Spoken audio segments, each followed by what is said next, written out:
Remember the Gottman Labs where couples come and stay for an entire weekend and marriage researchers record all of their interactions and then they play them back for these couples and coach them in how to improve their marriages.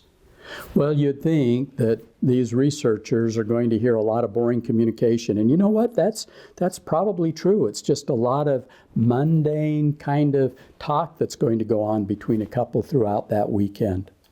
But what these researchers have found is that there is very profound meaning in seemingly simple and everyday communication.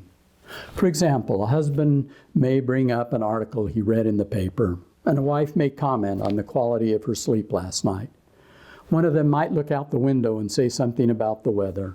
Although brief and even superficial exchanges, these husbands and wives are connecting, and how they connect says a lot about the quality and future of their relationships. Those who connect at these moments are more likely to be happy and stayed married. Those who don't connect at moments like these are likely to be unhappy and may even go on and get a divorce. Another way of saying this is that the quality of a relationship isn't just about the big emotional events, but rather the mundane interactions which indicate how well a couple is connecting to each other. Here's another example. A wife says, "Should I pick up bananas at the store?" Well, her husband could respond in any number of ways. A thoughtful, "Let's see, I think that would be a good idea, we're going through them quickly," has a very different meaning than an indifferent shrug or "I really don't care." John Gottman calls an invitation to interact a bid. Here are a few examples of bids. Your spouse says, "I read the best article last night," or "It looks like a beautiful day," or "Wow, am I hungry?" All of these can be considered bids or invitations to connect. Researchers have created a coding system to categorize how couples respond to one another's bids. They've concluded that there are 3 responses to a bid. You can turn towards, turn away, or turn against. So let me apply this to an example.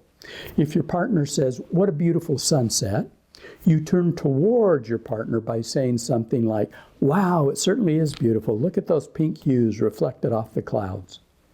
You turn away by ignoring the comment or responding with indifference. You turn against by making a negative or even argumentative comment like, "I don't see what's so special about it. We see sunsets like that all the time around here."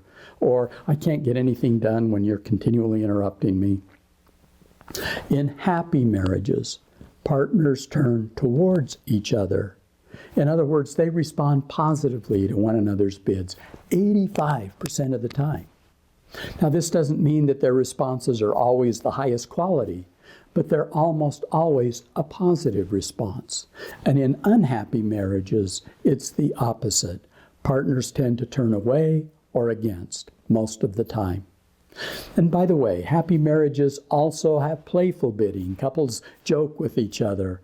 One is more likely to wad up a napkin and throw it, or, toss some water at a spouse. They tease each other playfully, whereas these kinds of playful bids don't go on in more serious and in unhappy relationships.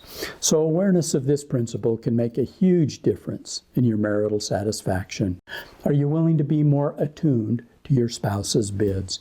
And are you willing to respond to his or her bids by turning towards rather than against or away? If so, you can increase the happiness of your marriage.